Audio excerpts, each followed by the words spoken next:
Our league-wide breakdown of every single division arrives in the Atlantic on the latest episode of the Locked On Fantasy Hockey Podcast. We're serving up this division that keeps getting tough with fantasy studs all over the place. Let's get this paper.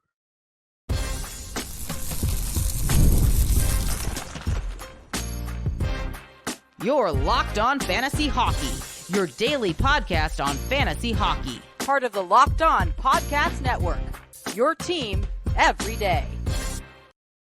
Hockey's almost back, baby, and that's why you're tapped into your daily source for fantasy hockey news and very soon to be daily betting breakdowns. It's the Locked On Fantasy Hockey Podcast.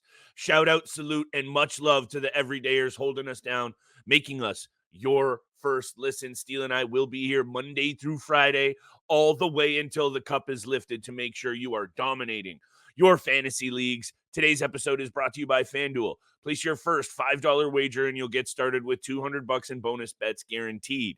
Visit FanDuel.com to get started. We'll head out west, my friends, on tomorrow's episode, breaking down both the Pacific and Central over the coming days. If you missed the Metro Division, tap into yesterday's episode. But Steele, it's a division near and dear to our hearts for obvious reasons as Toronto Maple Leafs fans. However, this is a division that was hard for me to break down because, no offense, Montreal, aside from the Canadiens, I could see 7 of these squads knocking on the door for a spot, obviously. Some a little bit better than others. Let's get it out of the way, though. Montreal slides in at 8. Look, the future is bright, but they got to be an 8 for now. The come-up is going to be real, though. Over to you, my friend. Who you got at the 8 spot? Yeah, it's also the Montreal Canadiens, and it's for the exact reason why you said. I mean, this is still a very young team, and, you know, this is a team that has dealt with significant injuries already. Patrick Laine out of the lineup for the next 2 to 3 months. David Reinbacher out of the lineup for the next 6 months, both having knee injuries. One actually had to have knee surgery after what happened in the preseason. So this is a team that's still young, a little bit inexperienced. We're still waiting for Cole Caulfield to break out and have one of those breaking out seasons as well. Obviously, he's got the goal scoring touch, but can he get to that 40 goal marker? Still a question that we haven't seen from that player yet. We do like Nick Suzuki leading this team at such a young age, being the captain. Lane Hudson going to be in the lineup. What is he going to do with this team? Mike Matheson still going to get his own on that top power play unit. But, this is still a young team. They've got Caden Primo and Sam Montembeault in the crease. They still got to find their game and be at a consistent level in the National Hockey League. So number 8 as well for me. Number 7, though, I'm going with the Detroit Red Wings on this one. Yeah, me too. Detroit Red Wings come at number 7. I actually do really like this team. It's just the Atlantic Division's so tough. And this division is getting better, faster, stronger every single day. And again, I hate to put the Detroit Red Wings here at number 7, but I just really do like the overall look of the Buffalo Sabres, of the Ottawa Senators, of the Tampa Bay Lightning right now. So for me, Detroit Red Wings come in. I do want to say I actually believe the tandem of Cam Talbot and Alex Lyon might be getting overlooked a little bit. I don't think they're going to be as bad as people think they will be. And I'm putting a little bit of faith in those goaltenders in our competitive league because I drafted both those guys, went with the 0G strategy. But yeah, I mean, this is still a very good team. They bring in Vladimir Tarasenko, get him on the second line with JT Compher and Patrick Kane. They have Alex DeBrincat, who I think is going to have a really good season. Getting into the mix again fully with this Detroit Red Wings club. Moritz Seider, we absolutely love him in the categorical leagues. Brings out the peripheral categories. I think he's one of those guys who could potentially have a breakout season, get to 60-plus points this upcoming year. So, unfortunately, they come in at number 7. The Yzer plan is not coming into full fruition right now, but I do like what I see from this organization. I think that top line is also going to be sneaky good, Steele. I know Lucas Raymond got the bag in the offseason. DeBrincat, Larkin, and Lucas Raymond up front, I think is also being a little bit overlooked in terms of the offensive output that those 3 players can put together. Also, this is a squad that last year finished 9th in the NHL with the 9th best power play at 23.1%. So there's also that fantasy value for these pieces that will get a good look on the top power play unit. Alex Lyon has looked good in preseason hockey. He was a big reason why that season last year didn't completely go off the rails. He was pretty solid for the most part. They bring in a four-headed monster in the crease, however, and I know it's likely going to be Talbot and it's likely going to be Lyon. They also have Jack Campbell in there eating minutes this preseason. Ville Husso has been one of those enigmas over the last couple of years. His last season in St. Louis, Ville Husso was a fantasy darling. Then he comes to Detroit. He's had some personal issues anyway. I guess what I'm trying to say is when I look at clubs like even just ahead of them, Sabres, Bruins, Tampa Bay, in terms of where I rank these squads, it just doesn't add up for me just yet for this Red Wings club. However, Steele, coming in at 6, the Buffalo Sabres, a club that last year headed into the season, Devin Levi, UPL, we like the goaltenders. It didn't pan out. The offense fizzled. But I think you can back me up on this one. Far too much intriguing young talent, both on the blue line and up front. Byram, power. Obviously, Rasmus Dahlin, a banger league beauty on the blue line. You love it. And then up front, guys ready to pop off in Peterka, Jack Quinn. They also have Zach Benson, and we're not even talking about their big boys in Thompson and Tuck and Cousins.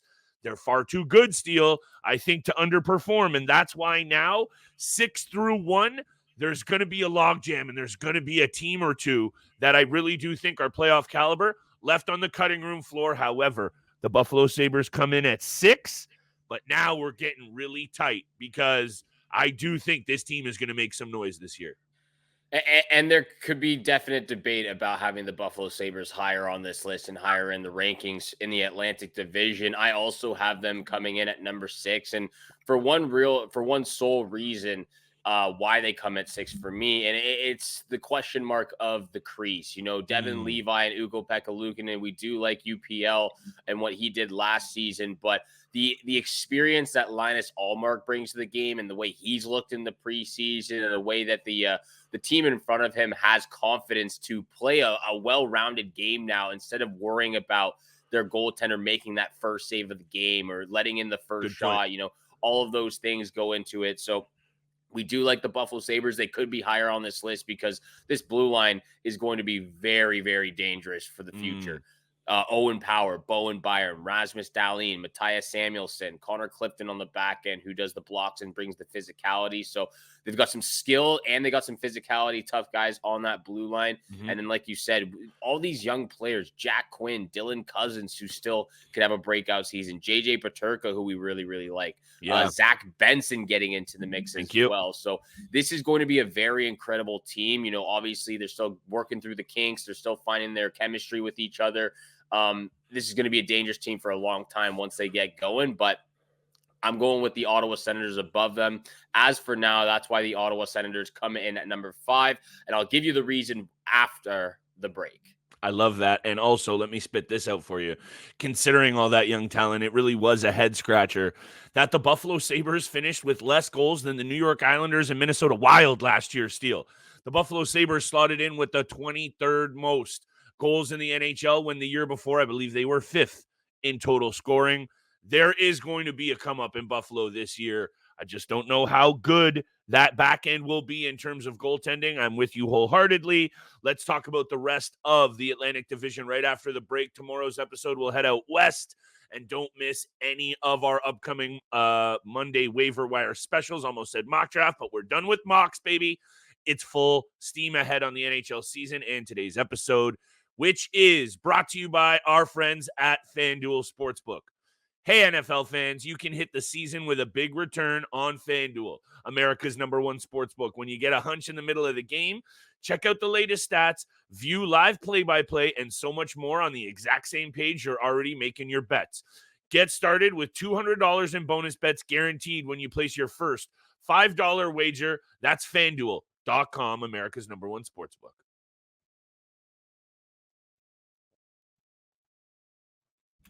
And thank you so much for making the Locked On Fantasy Hockey Podcast your first listen every single day. Continue to hit the subscribe button, the follow button, leave a 5-star review. We appreciate all that love and support you show us Monday through Friday, 7 o'clock in the morning.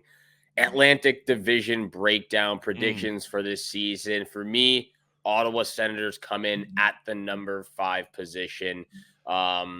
look, this is a That's team that we have a love-hate relationship because there are we got some rivalry going on with our Maple Leafs, but we do like where this team is headed, and we do like the overall look of this organization right now. I mean, they bring in Linus Ullmark, who I've been a fan of over the span of his career. Again, all the way back to the Buffalo Sabres many, many years ago.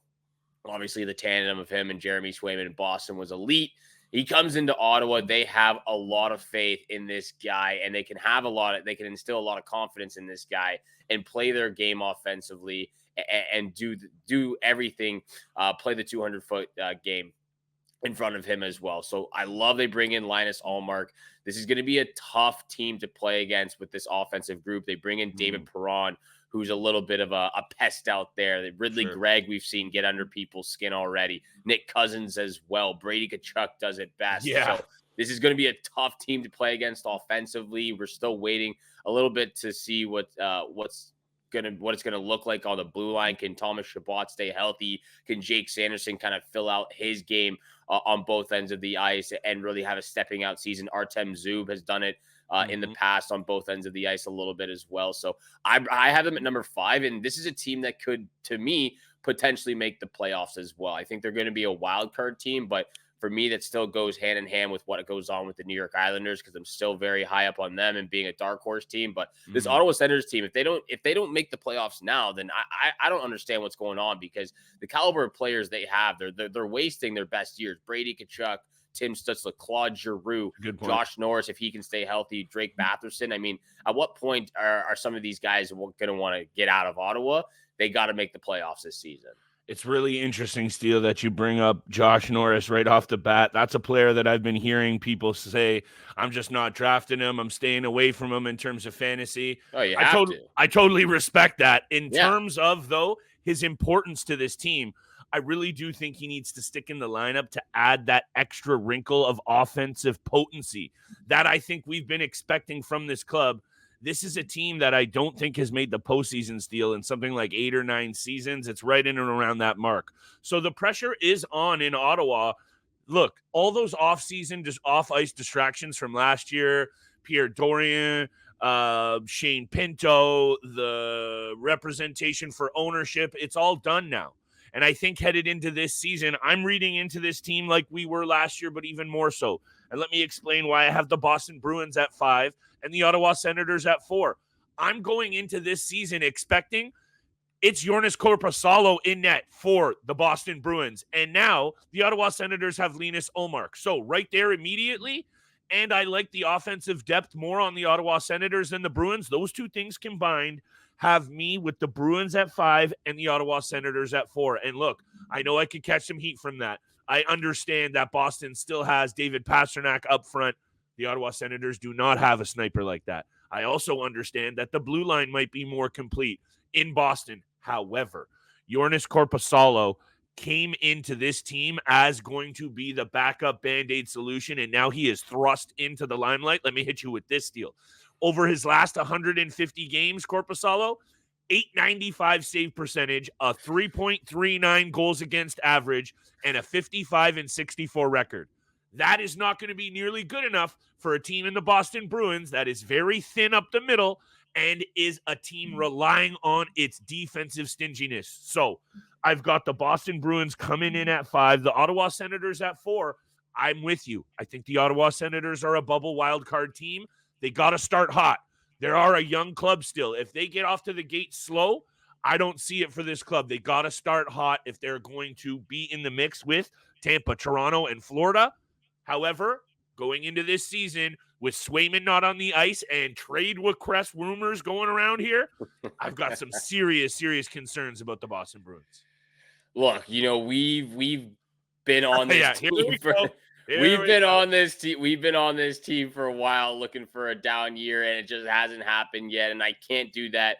I can't put the Ottawa Senators ahead of them as much as I'd like to. But the Boston Bruins, for me, they do come in at the number 4 position. And obviously the big question mark is Joonas Korpisalo. But this is an organization that has instilled a culture to every single player and has instilled this culture for a very long time in their organization. So no matter what, every time new players come in, new faces come in, they understand the mission right away. And Jonas Korpisalo does have a better team in front of him to work with.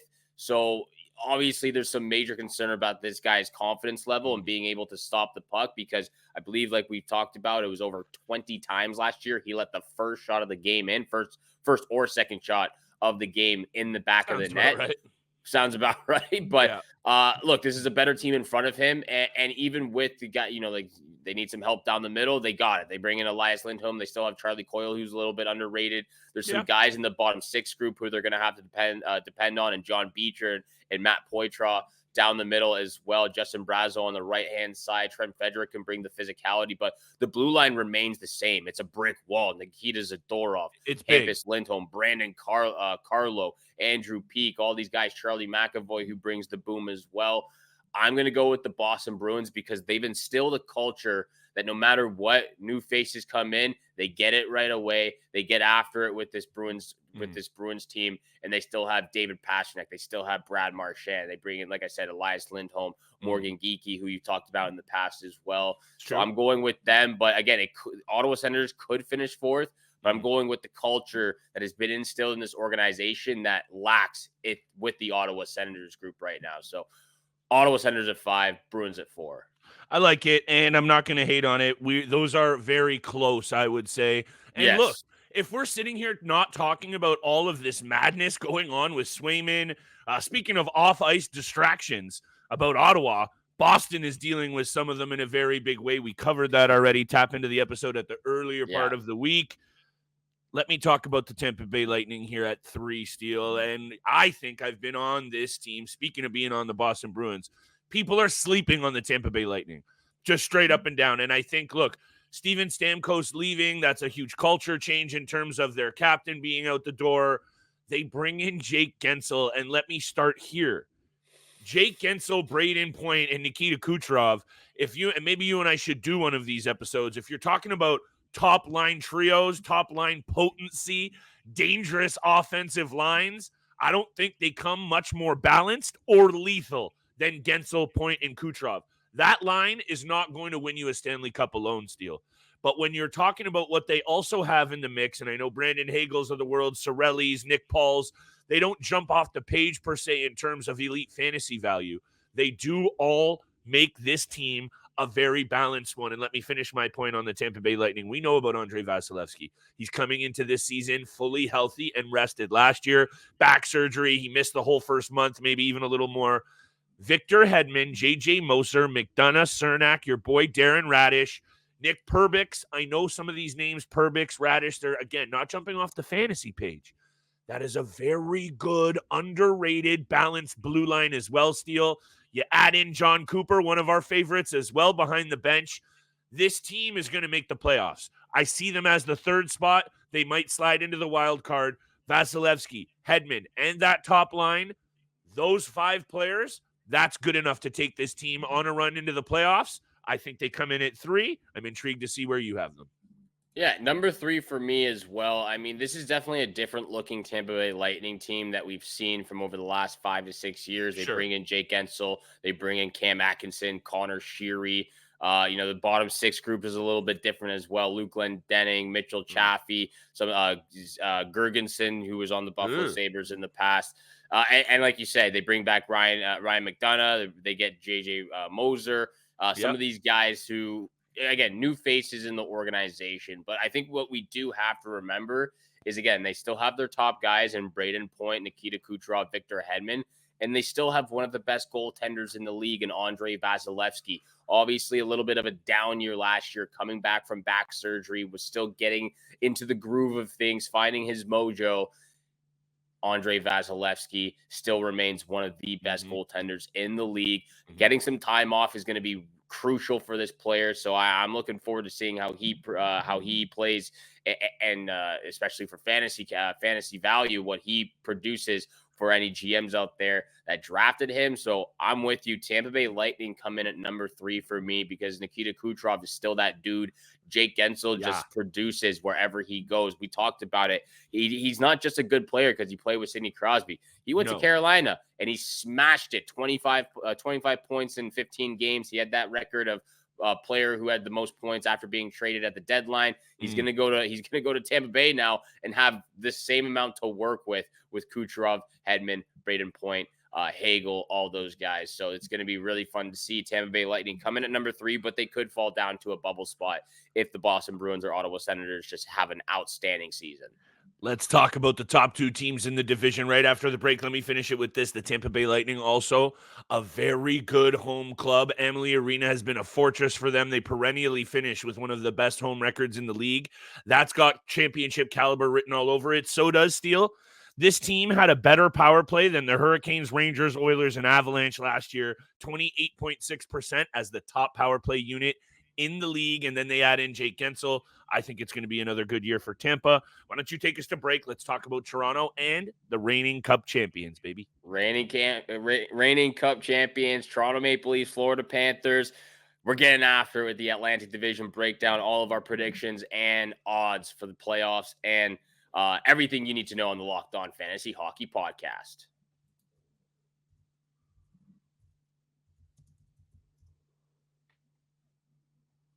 Thank you so much for making the Locked On Fantasy Hockey Pod your first listen every single day. Continue to smash that subscribe button, the follow button, leave a 5-star review.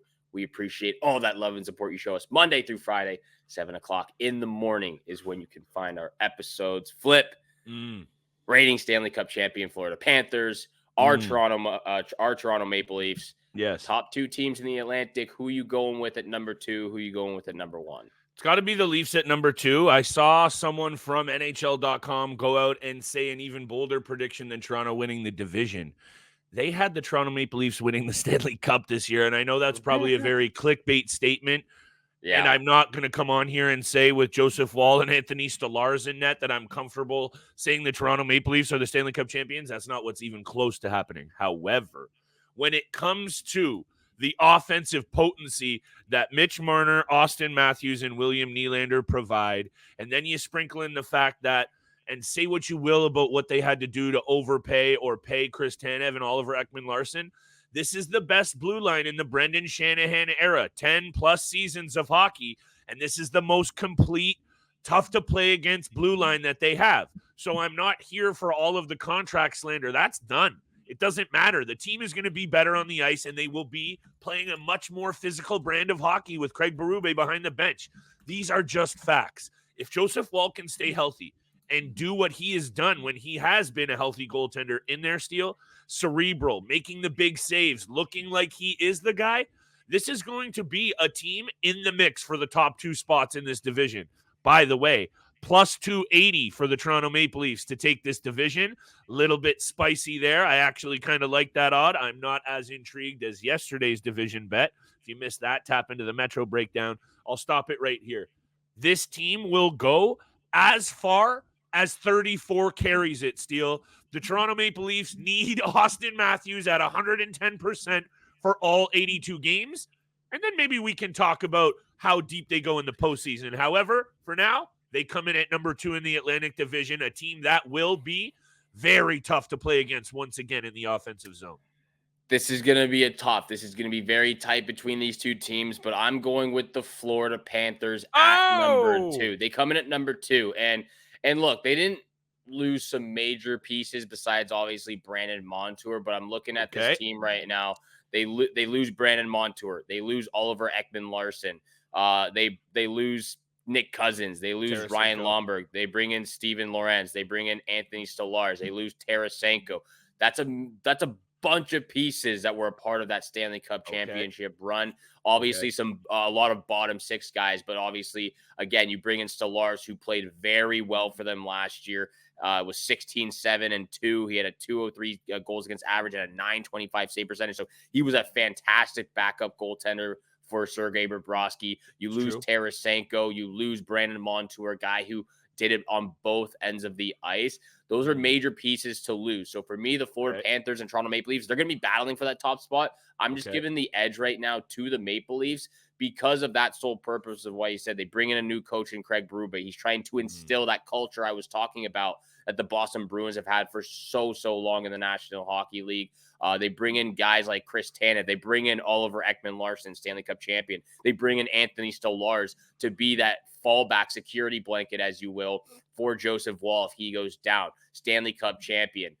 They bring in Chris Tanev, who puts his body on the line for every single teammate. He puts his body on his line for his goaltenders, the blocks, the hits, the physicality that he brings to the game.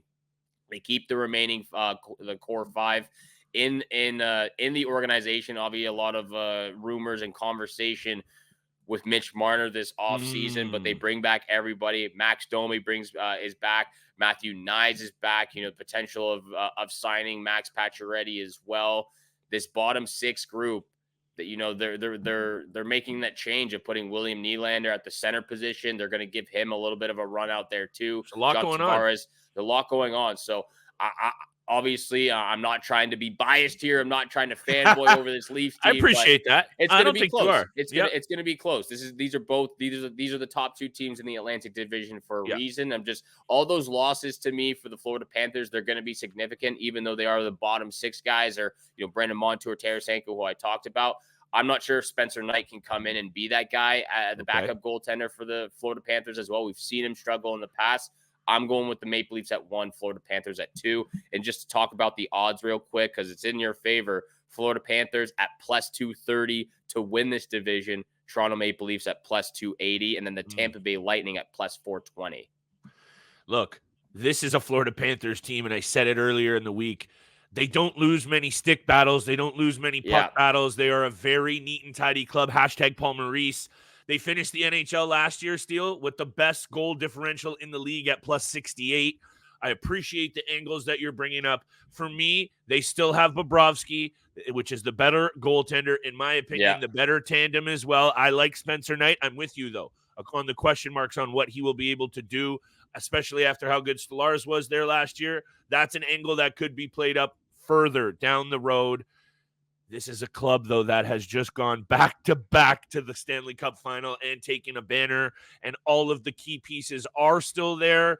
So do I think this is going to be closer than last year? Panthers 110 points, Boston Bruins 109, and then the Leafs were 8 points back. Could that gap be a little closer this year? I could see it for sure. In my opinion, it's still the Panthers at number 1. I appreciate you bringing up Matty Knies. He's got breakout written all over him in terms of fantasy. If you missed any of our draft prep episodes, tap into the channel. If you have a late upcoming draft, we're still breaking down all the angles that you need to know to dominate those leagues. Shout out to the everydayer, Steele. Let's get it. And thank you so much for making the Locked On Fantasy Hockey Pod your first listen every single day. For your second listen, please go make sure check out the Locked On NHL podcast, where the season never ends, providing national expertise with a local perspective. Part of the Locked On Podcast Network, your team every single day. From both Flip and I, we hope you enjoyed your fantasy drafts this week. Good luck if you haven't done it already. We wish you good luck with all your bets this fall. Place those preseason bets out there. Get those division winners in that we've been talking about, and we shall see you back here again tomorrow for Out in the Central Division. Peace.